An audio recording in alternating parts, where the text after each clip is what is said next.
அண்ணாச்சி வணக்கம்.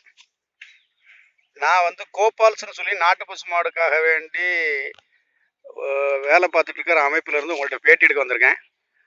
உங்கள் பேர், உங்கள் ஊர், உங்கள்கிட்ட எத்தனை மாடு இருக்குது, எவ்வளோ நாளாக மாடு வளர்க்கீங்கன்னு சொல்லுங்கள்.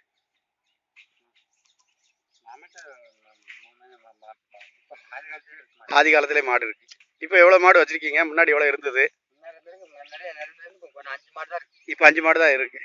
எதனால் இந்த மாடு இப்போ குறைக்கப்பட்டுச்சு? பார்க்க முடியல. மேய்ச்சல்ல உங்களுக்கு இருக்கக்கூடிய சிரமங்கள் என்ன? கஷ்டமா இருக்கு. என்ன காரணம்?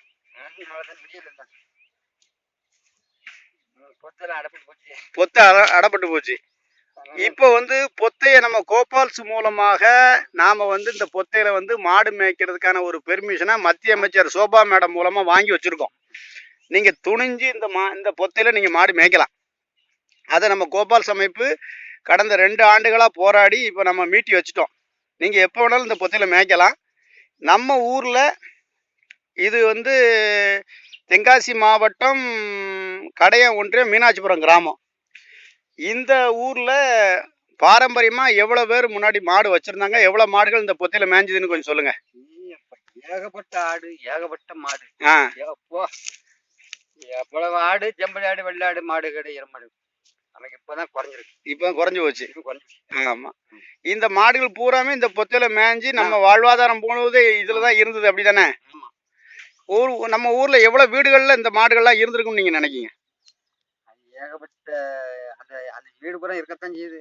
மாடுதான் கிடையாது. மாடுதான் இல்ல.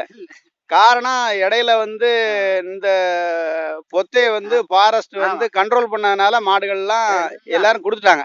பார்க்க முடியாம பார்க்க முடியல. அதுக்கூடிய ஆடு கொஞ்சம் பூரா செத்து போச்சு. சரி, எல்லாம் குறைச்சிட்டாங்கன்னு சொல்லுங்க. சரி சரி. ஆமா, எல்லாம் குறைச்சு. அதுக்கூடிய பிள்ளைகள் இல்ல, அதுக்கூடிய ஆள் இல்ல. இது பழைய காலத்துல உள்ள ஆளு நான் வச்சு காப்பாத்தினவங்க வச்சு நம்ம மாடை விடப்படாது, நம்ம பாரம்பரியத்தை விடப்படாதுன்னு நினைச்சு காப்பாத்திட்டு இருக்கீங்க. இப்ப உள்ள ஆட்கள் அதுக்கு விருப்பமாவும் வரல. இப்போ பசுமாடு நம்ம வீட்டுல, அதாவது வாலாட்டின்னு சொல்லக்கூடிய இந்த விஷயம் வந்து நம்ம வீட்டுல இருக்கிறதுனால என்ன நன்மை உங்களுக்கு கிடைச்சிருக்கு இது வரைக்கும்? நன்மை என்ன, நல்லா சாப்பிட்டுக்கலாம். நல்லா சாப்பிட்டுக்கலாம். சரி, சந்தோஷம், நல்லா இருக்கும். மாட்டுக்கு வயக்காட்டுக்கு உரமாச்சு. வயக்காட்டுக்கு உரமாச்சு. நல்ல பால் கறந்து சாப்பிடலாம். இப்ப உள்ளபடி எவன் நினைக்கா வாங்கிக்கா போட்டோம். நினைக்காங்க பீஸா போட்டு நம்ம நாட்டு மாட்டு பால் மாதிரி எதுவும் வராதுன்னு சொல்ல வரீங்க? ஆமா. இப்போ உங்க பேரே சொல்லலையே? சொடலையாண்டி. அப்பா பேரு செல்லையா நாடாரு. சரி, 5 ஏர் மாடு. அது போக மித்த பசுமாடுகள் எவ்வளவு இருந்துச்சு? 2 தொழு மாடு இருந்தது. இப்ப எல்லாமே இப்போ உங்களுக்கு முடியாத பட்சத்துல இந்த காடுகள் அடப்பட்டதுனாலதான் இந்த மாடை வந்து இப்ப குறைச்சிருக்கீங்க. சரி சரி, ரொம்ப கஷ்டப்பட்டு. சரி, எப்படியாவது இந்த மாட்டை காப்பாற்றணும், அதன் மூலமா நம்மளுக்கும் ஒரு நல்லது கிடைக்கணும் அப்படின்ட்டு.